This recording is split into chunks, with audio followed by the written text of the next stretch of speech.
बुद्धं शरणं गच्छामि धम्मं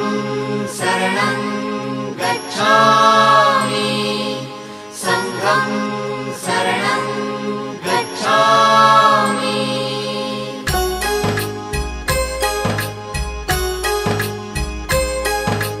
बुद्धं शरणं गच्छामि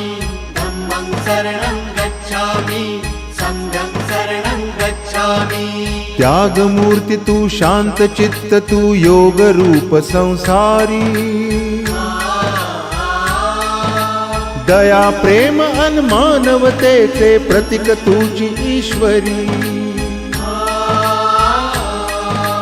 सिद्ध मूर्ती सिद्धार्थ गौतम सकलांचा स्वामी